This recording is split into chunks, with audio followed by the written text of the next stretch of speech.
Tennafitzgerald, we're sailing the seas noon to 3 today. That was Brett Blakemore with the montage today. A little surprised me a little bit. I thought it was just going to be a Timberwolves downer, and you flipped the script a little bit. A little double montage action for you. I like it. Well, Brett's with me here noon to 3 today. Mark Rosen, we believe, yesterday, probably questionable with an upper body injury after laryngitis yesterday, but we believe, I haven't heard anything differently, that he will be in studio 2 to 3 today. I'm going to have Ryan Carter on to talk Wild Hockey at 1:30. But for the first hour today, we got to get in the zone. We got to talk hoopology with someone who knows a little bit more about hoops than me. That would be the great Trent Tucker, former NBA player, and currently in the zone on Saturday mornings at 8 a.m. What's going on, Trent? How you doing? Things are good, man. How are you? Good. Well, when you are watching playoff series, right, like with the Wolves and Spurs right now, from how much you've played in playoff series and how much you've watched over the years, like, can you tell at all in a team like the Wolves, like, where they are mentally and psychologically at this point? Like, are they defeated, or can you still look at them and go, oh, they think they're still in the fight?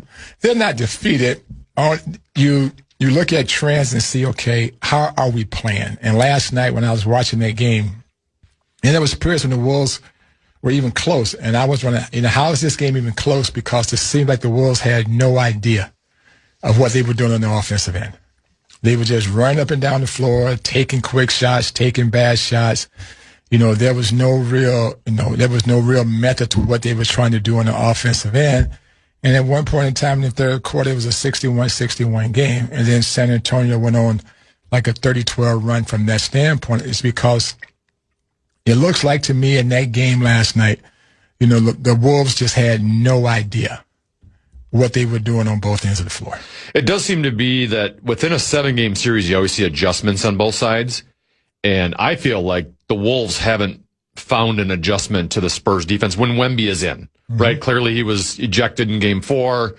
And there's moments where he's sitting down halfway through the first quarter where they have a little bit more attack. But when Wemby's in and they're double teaming Ant, it seems like they haven't found a solution to that. So is there anything you're seeing moving forward of, hey, here's a change or two we can make to try to ease things up offensively, at least get us some better looks? Well, I mean, you want to put, more offensive players on the floor when he's on the floor, because now that brings him out of the middle. And I would like to see them put him in the pick and roll. So whomever he's guarding, so if you got Julius Randle and Naj Reid and Jaden McDaniel and Anthony Edwards and whomever else you want to put out there with on the floor at that time, whomever he's guarding, put him in the pick and roll. Is because if he goes to trap, see, now that guy who's setting the pick and pop, or he can pick and drive. But if it's Rudy Gobert who's setting the pick, who's a non-offensive player, and the offense is starting at 28 feet on the floor, well, if you throw the ball to Rudy Gobert, the offense stalls. Yeah. But if it's Naj Reid, he can catch and shoot. So all of a sudden now you're forcing San Antonio to switch up things on the defensive end now compared to what they want to do. I was just going to ask you about Rudy, because in the Denver series, I mean, he was maybe as good as I've ever seen him, and defensively controlled Jokic pretty well, and was adding occasionally offensively and rebounding the ball against a smaller lineup that doesn't protect the rim as well. In this series, especially yesterday, he was not only was a non-factor, he was almost detrimental to your team. He can't do anything offensively, and defensively he's struggling. He's not rebounding as well. So I was just going to ask, is it as easy as just we got to pull Rudy out of the lineup when Wemby's in? Well, this is at this time of year you have to coach the game with inside the game. Yeah, you have a plan when you get there, but if that plan is not working, you can't afford to put the other players in a bad situation. And sometimes in certain nights, in certain games, especially this time of the year, the head coach has got to make those tough decisions that's good for the team. It's not a personal thing. Yeah. Right now, this is not working. So I have to be able to push the right buttons to see if I can put these guys in the right position to be successful. And I thought last night, as that game went on, the Wolves had no idea on what they wanted to do on the offensive end. And that starts with the head coach. That's where that starts at. So if you were, let's say you were the head coach and in game 6 you decide not to start with Rudy, what does your lineup look like? And then how are you now defending Wembanyama without Rudy? I still would start him. Okay. But I would be quick to see how this thing is going. And if it's not going well early, I cannot allow this game to get away from me. So then I gotta make some moves. I gotta have an idea when I get to the arena on Friday night along with my coaching staff, that these are some of the things that we may have to do. So this has to be a part of our game plan. So when I go to this, it's not like I'm just making something up and trying to pull a rabbit out of his hat. I have a plan on how we're going to coach this game going forward. But when he's on the floor offensively, I would just trap the pick. If they run the pick and roll with him, I would just trap the pick to see if I can force those guards to create some turnovers. It's because when they come off the screen and Rudy or whomever is playing center position at that time, they go into drop coverage. Yeah. And when they go into drop coverage, what happens now is that the guy who's defending the guard off the screen, he gets hung up on the screen. A guy like De'Aaron Fox keeps going. He just keeps going. And then once he get into the lane, what happened? Now, at the last second, that big guy has to step up, and what's left open? The lob pass. So I believe that you have to stop that force before it can turn that corner. If you can force him to veer back out toward half court for a half a second, now that allows this defender to get back into position to defend. Trent's going to be with us in studio the entire hour, so if you have any questions or comments, you can text us at the Bradshaw and Bryan KFAN text line, 64686. You can also email booth at KFAN.com. We'll have the talkbacks open on the iHeartRadio app. Just go to the KFAN station. There's a play button, a microphone right next to the play button. You can click on that. You have no more than 30 seconds to give your comments. We'll talk lots of Wolves here the first hour with Trent Tucker. But first, you got to do a keyword over there, correct, Brett? That's right. The Fan and BigDeck.com going to give you a shot to win bonus bucks with the National Cash Contest. Head to KFAN.com. The keyword is fun for this hour. Keyword is fun at KFAN.com. Keyword fun.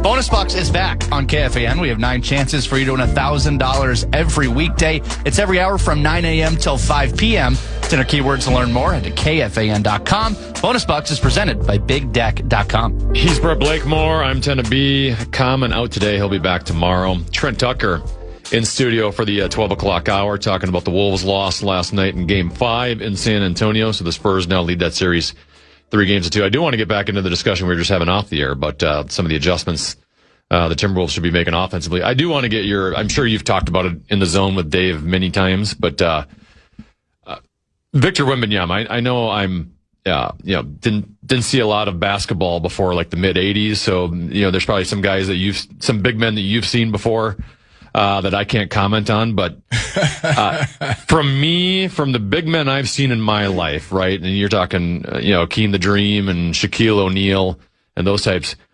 Victor already at this age looks like he has the highest ceiling of all of them. Defensively, I don't know if I've seen someone who deters an offense more than he does. What are your thoughts on Victor at this early stage in his career?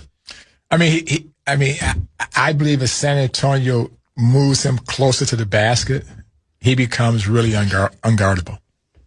He's 7'4", 7'5", with that wingspan and that skill set offensively. Who's going to defend him?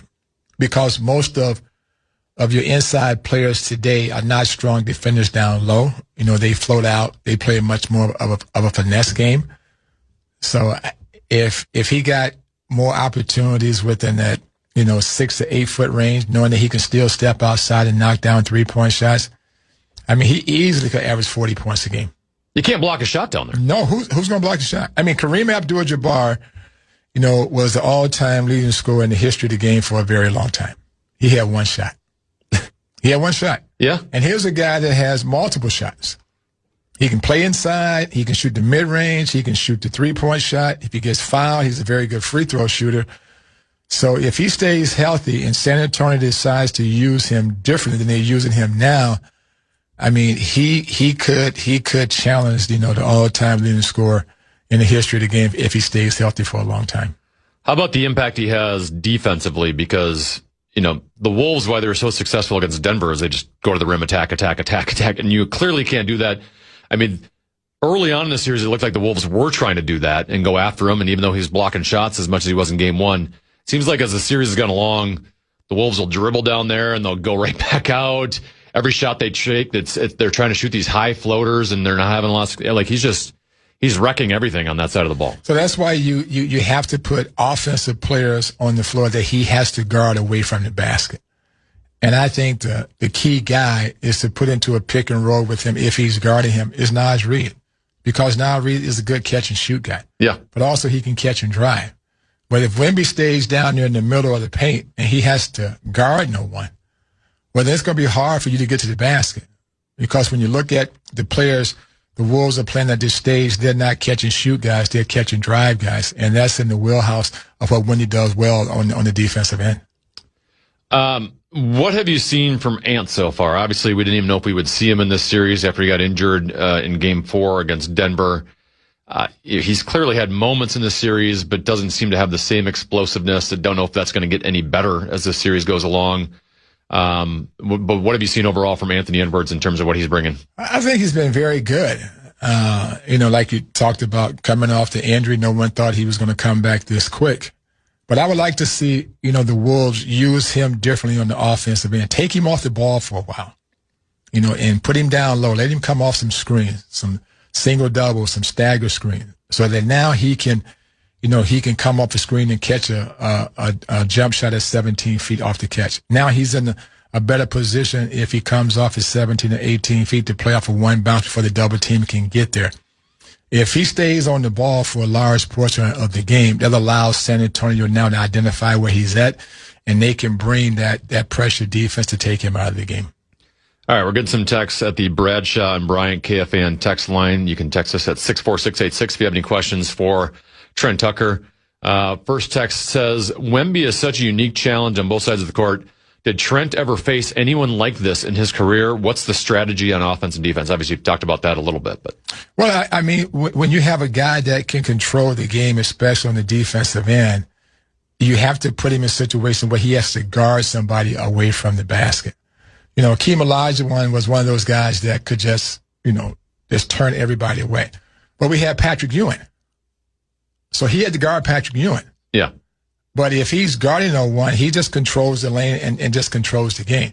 And right now, the Wolves are going to have to find someone, that can pull him out of that middle and force him have to defend at 25 and 26 feet more so than just guarding the basket at 4 feet. So Naj Reid, to me, I think if he's at the center position and Wemby is guarding him, put him in the pick and roll, because it's not going to work with Rudy Gobert, because Gobert is a non-offensive player. I've already seen a couple people ask this. Seems weird to throw him in given his limited experience, but Brant says, feels like Beringer is Wolves' best answer to Wemby. Yes, he is 19 with no experience, but physically and athletically probably matches up the best. Play 3 to 5 minutes. If it's going bad, take him out. His development and a point guard should be Wolves' two biggest priorities. Well, I think point guard. That's a lot to ask for Beringer. Yeah. I think point guard in the future is definitely is a major key for them in the offseason to see if they can find a quality point guard. But you just can't put a young man in this situation at this stage, because those 3 or 4 minutes can determine the game very quickly. Yeah. Ed in St. Paul says, please ask Double T what he's seeing and why the Wolves are struggling so much with the simple plays like inbounding the ball. And also, the Wolves have a Julius problem. If Ant is our big knocker, the medium knocker just isn't raising to the moment and is struggling. Well, I mean, just get the ball in bounds as quickly as you can. I know some of these guys have 2 and 3 options on where one guy might be open, but they want to get to the second option because they're trying to get to this play out of a timeout. At this stage of the season, just get the ball in bounds as quickly as you can and then start from there. Julius Randle. Before you move on to Julius Randle, there was times, was that Game 4, where they were struggling to get the ball in at the ends of the game? It seemed like they didn't have any plays set up. There's no plan. It was just like, Io, get open, I'm going to throw it to you, instead of, can we get someone to set a pick for someone and get someone running? Well, in that situation, you got one timeout. If you're up by 3, you're up by 5, call the timeout and move the ball to half court. Because now you have 2 options to get the ball in bounds. You can throw it into the front court where you are, or now you can throw it into the back court. So you can create some space now to get the ball in bounds before the double team can come in the short area spot on the floor. But when you stay at 94 feet and you run to the corner to receive the pass and you pick up your dribble and they come with the double team, all of a sudden now you are in no man's land. You are in a very, very difficult spot to make a play. And it led to a turnover to allow the Spurs to get back in within 3. So at that stage of the game, the coaching staff have to have a plan on what plays they're going to call. And you're hoping that throughout the season, and sometimes during practice, that you go over these situations so that you're prepared when game time rolls around. All right, this is why I love text messages, because I get questions I wouldn't think of. One texter says, I think Wemby is talented, but he is lucky the NBA is soft these days. In the 80s and 90s, his thin frame would have been destroyed. How do you think Wemby would have done in the 1980s? He'd have a very difficult time guarding someone like Shaquille O'Neal or Hakeem Olajuwon because, like I said, these guys are offensive threats. And now you have to leave your comfort zone, knowing that these guys can put up 25 or 30 points a game as well. But he would have had a very difficult time dealing with Shaquille O'Neal. All right, Trent Tucker will have him in studio for one more segment. It'll be the longer segment coming up next. But Brandon Molesky, Brett Blakemore, this is the Tennafitzgerald today. We will have Ryan Carter on about an hour from now to talk about the Wild's big game 5 tonight in Colorado. And Rosen comes in at 2 o'clock. That's all today on the Tennafitzgerald. But more texts, calls, talkbacks with Trent Tucker next. It's Brandon Molesky. A Brandon ship. Check out the KFAN YouTube channel for exclusive videos, in-depth takes, initials and password games, and behind-the-scenes content. Search KFAN on YouTube and hit subscribe today, or just go to KFAN.com/watch.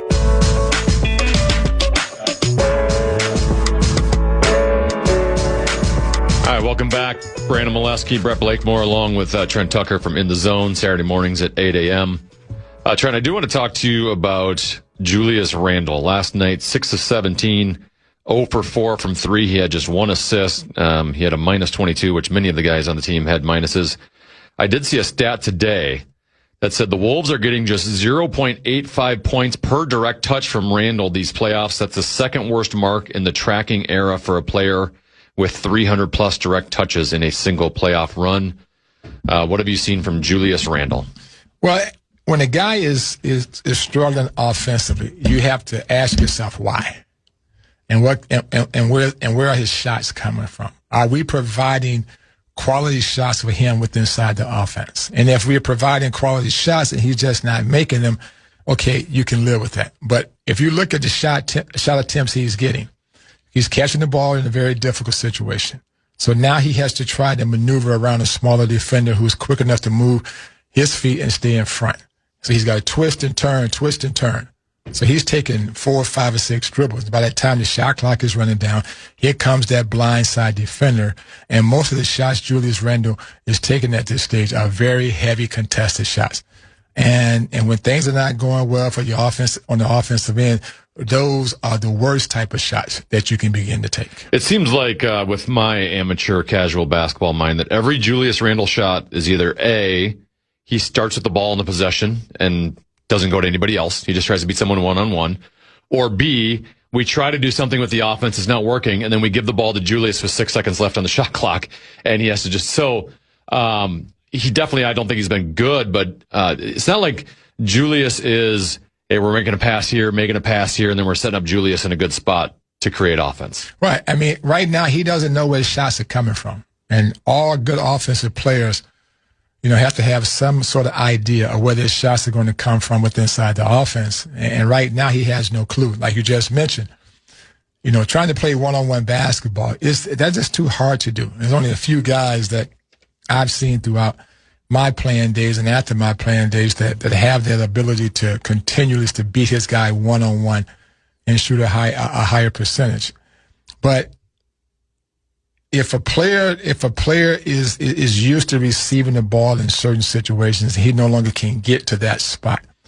It becomes hard for him to find consistency on the offensive end. So I think, from a Wolves coaching standpoint, they have to go back and look at the film and see how was he successful in the last matchup against Denver, and what did he do during the regular season if he was successful against San Antonio, but when we had a winning record against this team. And to see if we can get to a spot where we can put him in that place again where he can find his rhythm. So explain to me why we haven't figured out Ant being double-teamed yet. Because to me, I get it. He's your best player. He's your most prolific offensive player. But when you're being double teamed basically the second you get over midcourt, I'm a hockey guy, Trent. That means there's 4-on-3 elsewhere, right? Like, no how are we not able to move the ball? And now we should be able to move the ball here. They're flustered in their rotation. Like, I feel like that has not happened in this series. So what is going on with Ant being double teamed and why we can't dissect this? Right, because like you and I started the show off talking, there's no game plan to attack what San Antonio is doing on the defensive end, and that starts with the head coach and his staff. Crafting a game plan to put players in position to attack them when they do certain things defensively. And if you don't know where to go or what to do, you struggle. And then you put guys in position where now they have to take, tough, difficult shots or they turn the ball over. There wasn't many players that had a good game last night. If I had to pick one, I would pick Ayo Dosunmu. I thought he flashed a little bit, at least offensively, 7 of 14, 16 points. Also had 9 rebounds, 4 assists, 3 steals, 2 blocks. He was great in the Denver series, and a big reason you were able to overcome the loss of Ant there, especially in that game 4. Hurt at the beginning of this series. I was wondering how, not only from an injury standpoint, how he would be affected, but the fact that you got a heck of a rim protector now to go up against that you didn't have in Denver, and but I thought at least last night was an encouraging game from him. Well, he's a role player, and who's asked, to be a starter, and you can see that it's heavy lifting to go from being a role player now to be a starter at this stage of the season, because not only are you looking out for yourself, you have to make sure that everybody else gets involved. And if he's taking 14, 15 shots, if he's his lead guard, with Julius Randle and Jaden McDaniel and Naj Reid not getting shots. So it's nice to see that he was able to score some points, but it still goes back to what's the game plan here? Because there were times last night where he got the ball in certain situations when San Antonio was making a run. He was trying to make a play all by himself. But that's not how you play basketball. But if the game plan is in place, then players will know how to counter when the team makes a run, especially in a hostile environment like last night. 61-61, they go on a 3-basket run. You call a timeout right away, to stop the wave of emotion. You don't let this go from 6 to 12. Call a timeout, settle the guys down. Okay, come out of the timeout. This is the play that we are going to run. We have to get a good shot at this time. We just can't throw the ball inbound as quickly as we can and have somebody race up the floor at 100 miles an hour and take a quick, bad shot. That's not a good situation at that time. So that's why I say you have to have a plan if you're going to be successful at playoff time, and it starts with the guy in charge. I think that was the most dejecting part of last night's game. Was there was twice in which the Wolves kind of came back and were grinding back, got it close. They even tied it, obviously in third quarter. They went on a nice little run, and just almost like it immediately fell apart within a couple of minutes. Yeah, San Antonio went on the run because that at some point in time, on their home floor, they're going to make that mini run. But how do you counter? All the great coaches that I played for, they knew how, to stop that run. If you don't have an inside guy you can go to who can get you a basket, somebody you rely on, you trust in those moments, you have to call a timeout and reset the troops and say, okay, when we leave the bench, this is the play that we are looking for. Now we need to execute and get a good shot. If you don't make it, you can live with it. But the one thing that is hard to overcome is when guys are out of control and don't have a plan on what they're doing. All right, let's got some talkbacks. Like I said, you can just go on the iHeartRadio app. There's a microphone right next to the play button when you're on the KFAN spot in the iHeartRadio app. Here's talkback number 1. A-double-T, question on the Wolves. I don't think this is our year. 1% chance of beating the Spurs and a 0% chance on OKC. We have a very talented roster. What does the GM need to do? Who does he need to bring in? Maybe not specifically, but what kind of player, so that Nas and Ant and Jaden and the elite players we have can all play to their strengths instead of out of position. You got cut off there at the end. Need a point guard. Do you have any names? By a free agency or trade? You may have to look to make some moves. And sometimes, you have to give up quality assets to get what you need desperately. And the Wolves need a point guard, because the quality point guard now is going to put those 3 guys he just talked about in better positions to operate on the offensive end. Now, this is not going to fix your point guard woes, but before the trade deadline, there were some Giannis rumors, including the Minnesota Timberwolves, and it sounds like he is going to be Milwaukee is going to be open for business in terms of shipping him out this year. Any interest in Giannis to the Wolves? Well, I mean, you can never not have the conversation. You know, if someone's on the phone talking about him, but on the other end, you have to ask yourself, what are we willing to give up to get Giannis? And if you have to tear your and do we have anything to give up? Well, if you have to tear your entire team apart to get him, I wouldn't make that deal.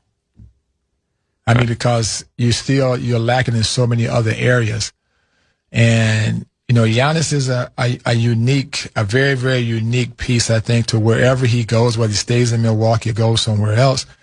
I think for any other team that's looking to bring him in, one, how does he fit in, you know, with another current superstar, and what are we willing to give up to get him? Because if we tear our team apart, we're no better than the Milwaukee Bucks, and we don't want to be there.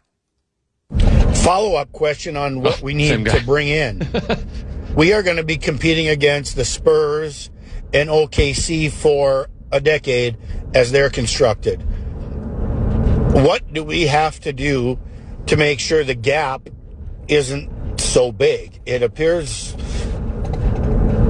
like it's a monumental gap, even in maturity. If not talent, maturity. Our guys play when they want. OKC and Spurs, I'm assuming you think those two are going to be pretty good teams here for a long time. They will be good for a long time. You know, Denver's going to stay in the mix. I believe they're going to make some changes and some adjustments as well. You know, Jamal Murray, you know, he's very talented, but they may have to take him off the ball as well and find a point guard that can ignite the offense, even though we know that Jokic has been the point center for them. But I think it goes back for the Wolves, you know, going forward, this window is still open, but they're going to have to find a lead guard. They're going to have to find somebody who can run this offense, you know, that can direct and put the guys in the right positions where they need to execute. Should they have been interested in De'Aaron Fox when he was kind of on the market? Yeah, I mean, someone of that nature. I mean, but you know, I think Conley will make the right decision that he needs to make, you know, to get this team where they need to go. I mean, they're not far away. You know, but like the caller just mentioned, you know, there are two teams that could be standing in their way for a very long time.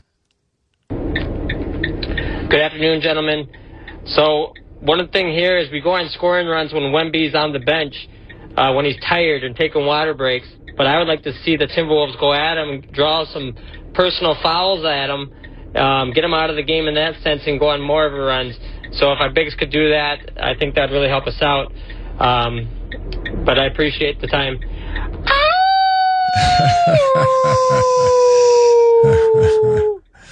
Well, I mean, you know, you got to have a guy on the floor who's offensively good enough. I was just going to say that to put him in a position if where Gobert's on the floor, he can't do that. No, because he doesn't have to move his feet. He doesn't have to shift. Like you said, if it's 4 against 3 and you make 2 or 3 quick passes, the defense has to shift. Because when the defense shifts, now you create driving angles. You make another extra pass. Somebody's going to get a good, wide open jump shot. But if Anthony Edwards holds onto the ball at 28 feet and 3 guys are standing 3 feet away from him, well, then that offense can't work. Then 3 guys can guard 4 because they all stand in the same spot. So you have to space it out. And I'm hoping that as we go into game number 6 tomorrow night, is that the Wolves have a plan somewhere to attack, you know, this double team when Anthony Edwards is facing it time and time again. I do think Ant not being as explosive, even though Ant wouldn't be, you know, that Wemby wouldn't be guarding Ant specifically. Ant, when he's at his athletic peak, is a guy who can take it to the hoop nonstop and draw fouls, and would probably be encountering Wemby in those situations. Probably Ant not having that explosiveness takes away from your ability to get some personal fouls on Wemby as well. But San Antonio is smart.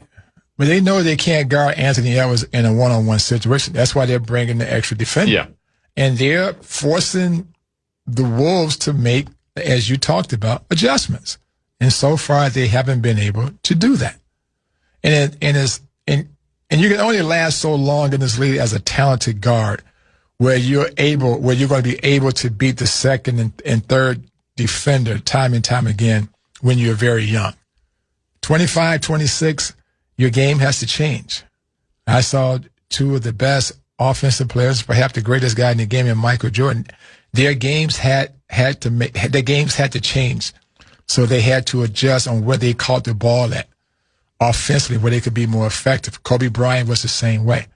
And then when Chicago took that next step and became one of the all-time winningest teams in the history of the NBA, Phil Jackson designed an offense that allowed Michael Jordan to operate from different spots on the floor. Before, when Doug Collins was there, he just gave the ball to Mike, and Mike went one-on-one. Well, the Pistons could control him then because they could bring 2 and 3 guys in because they knew where he was going to start from.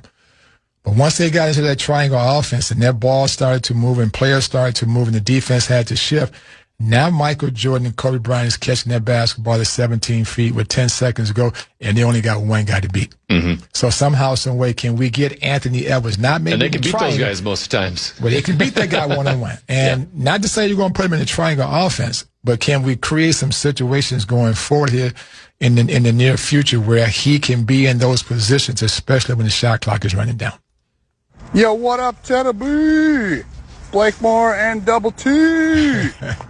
If we got time, can we get Trent's thoughts on the Wild? We got a game tonight. And he's the hockey mind I want to hear from.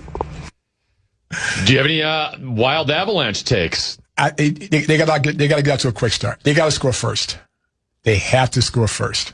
And you don't want to get behind against this team, especially down 2-0, because, a guy like Nathan McKinnon and Cale Makar, if they get you down early and that crowd gets into the game, it could be a long night for you. More texts. One texter says, Trent, isn't a bank shot a quicker release shot that gets to the hoop quicker? Why don't more NBA players use the bank shot, especially up against a shot blocker like Wemby? Because everybody's shooting 3-point shots now. That's the nature of the game. Those shots have been taken away. Back to the basket, bank shots, one bounce pull-ups. Either now guys either dunk the basketball or they shoot a 3. And so, those skills that guys worked on, 25, 30, and 40 years ago no longer exist today. Do you ever, because part of me, I grew up watching basketball in the 1990s and so I was spoiled watching Michael Jordan and the Chicago Bulls. I do miss that element of basketball where you're trying to get the ball inside, you have mid-range shots, you have 3-point shots, and now it's just slam dunks or 3-pointers. I miss that stylistically, that style of basketball from a entertainment standpoint. And one of the best pick and roll guys that I've ever seen, and he wasn't a 3-point shooter, but he was so good and so prolific in that pick and roll game. And the Wolves had him here, Sam Cassell. Doing that run in 2004. If he doesn't get hurt against the Lakers, the Wolves may have won the championship that year because the Lakers had no answer for he and Kevin Garnett. And all of a sudden now what happens? You put Kevin Garnett at the center position. Who has to step away from the basket and guard him? Shaquille O'Neal. So now you got room and space, either to get to the hoop. And Sam Cassell was so good in the pick and roll. I mean, he was almost lethal. But you just don't see that type of consistency today. And so do they not even teach that anymore at the youth level? Those mid-range jumpers? No, so you shoot 3 because I still think there's a value in that. It's a major value. It's a major value. We've talked about it with Ant's game, right? Ant can get to the hoop. He can. Last year, he got better at shooting threes. If you, SGA is great at the mid-range game, and if you can hit shots from there, it makes it easier for you to get to hoop. It makes it easier to be open for 3-point shots because they have to respect it. And also, it creates easier passes for you to make to your teammates because you collapse the defense quicker, and now you can kick out to your open shooters. When you have an inside game. See, now the double team has to come from a different position. And when the ball is kicked out 2 or 3 passes, somebody's going to get a wide open shot. But when the defense can force you to go east and west, like San Antonio is doing right now for the Wolves, they're playing sideline to sideline, going east and west. Now, they just don't have any space to create good looks for the teammates. And Anthony Edwards is under continual harassment. Is because San Antonio knows exactly where he's going to start from. So I'd like to see the Wolves somehow, some way, I don't know if it can happen in the next, 24 hours maybe, or whatever it takes. Well, they got an extra day off, don't they? They're playing Friday, right? Friday and Sunday. Sunday. So they get a couple more days to make changes like that. Yeah, and so you got to figure out, okay, how do we counter what these guys are doing? It's because we can't stay with the same old game plan. Another text says, question about the flagrant foul on Gobert when Wemby was shooting a three-pointer. He said, Gobert's feet never went outside the three-point arc, yet he was called for a flagrant foul when Wemby landed on Gobert's foot. How much room does Gobert have to give Wemby there if Wemby is jumping forward on his shot? You have to, according to the rule, you have to allow that guy to land. Even if he's moving forward on his shot. They have a space to land, yes. And they're going to call that time and time again.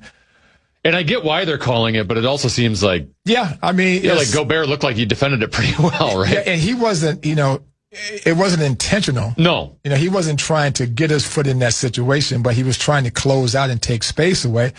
And the guy was a size with 19 or 20 size shoe. I mean, there's not going to be a whole lot of space to land between those two guys because... Those shoes are huge. Those shoes are huge, right? But now, there were guys who would, deliberately stick their foot up under somebody, and that's a no-no. Yes. That's a no-no because they can lead to a serious injury. And as a jump shooter myself, the one thing that when I was playing, I never worried about somebody making a play like that because guys respected the game and they respected the guys they played against and the guys they played with. Hey, Double T, give us some insights to Jordan being double-teamed. What did you guys do in those situations? Because surely he was double-teamed, I got to imagine. Well, like I said, we had a plan, and I take you back to a scenario back in 1993 when we were playing the Phoenix Suns in Game 6 of the NBA Finals. We were down by 2, and we had called that final timeout. And Phil goes into the huddle, and everybody's quiet, and he says, Mike, what do you want to do? You want to go for the win? And Mike said, well, if I get a good look from the 3, I'd take it. He said, but I don't want to take a bad shot. I don't want to put my teammates in that situation. So Phil drew up a play. He said, okay, these are the things that we have to counter based on what the defense is going to do. And we know they're going to come and double team Michael Jordan. And when they went to double team Michael Jordan, he had to have an outlet. His first outlet was Scottie Pippen. Okay, so what's Scottie Pippen's next role once he receives the ball? Look and attack the rim. See if you can get to the rim all the way. And if you can't get to the rim, where are your outlets at? Well, you got Horace Grant on the baseline at 8 feet. You got B.J. Armstrong in one corner, and you got John Paxson standing at the top of the key. Now, if the pass goes to Horace Grant, likely they're going to double team again. And Horace, if they come to double team, if you don't have a quick look at the basket, where should your next pass go? He threw the ball back to John Paxson. So we made inbounds passes, 1 to Michael Jordan. Jordan passed to Scottie Pippen is number 2. Scottie Pippen passed to Horace Grant is number 3. We made 4 passes within 11 seconds. John Paxson won the NBA championship for us. So you have to have a plan because when the team is trying to take your best player out of the game, how do we locate him on the floor where he can make plays? And then all of a sudden bring his teammates into the mix as well. And that goes back to where the coach has to come up with a plan so that he can attack the San Antonio Spurs from different angles. All right, last talk back. Third one here, Double T. Oh, I don't know if you'll play it or not, but listening to some of your breakdown, sounds like maybe coaching is an issue. If we're done after the next game, is Finchie in trouble, do you think, or is he not the problem? I kind of feel like some of the lackadaisicalness probably can be coaching. So, thoughts on that? Finchie safe? Well, I would say this: when you make 2 or 3 strong runs, and this year if they don't get to the Western Conference Finals, do you see it as a setback? And I give you another perfect scenario: the Chicago Bulls in the late '80s. They made runs to the Eastern Conference Finals twice under Doug Collins. Doug Collins was a fantastic coach. And I just say that Finch hasn't done a good job of getting this team to where they are today. But Chicago Bulls manager said something is missing. If I got the best player in the game and we can't get to the NBA Finals, we got to make a change. There's something wrong with the system that we're running. And they brought in Phil Jackson, and then they created a system now where Michael Jordan not only, could continue to be, the best player in the game, but now he became one of the all-time great winners. And I believe going forward that if you're Tim Connolly, everything is on the table. We need to improve from a player standpoint, and are we getting enough, from the coaching staff that we believe that these guys are the right people that can take us to where we're trying to go. If Finchie does get let go, my official endorsement is for Trent Tucker as the next head coach of the Timberwolves. I'm on Team Trent. Thanks for coming in, Trent. Really appreciate it. Thanks for having me. Always love chatting with you. Trent Tucker from In the Zone. You can hear him Saturday mornings with Debe at 8.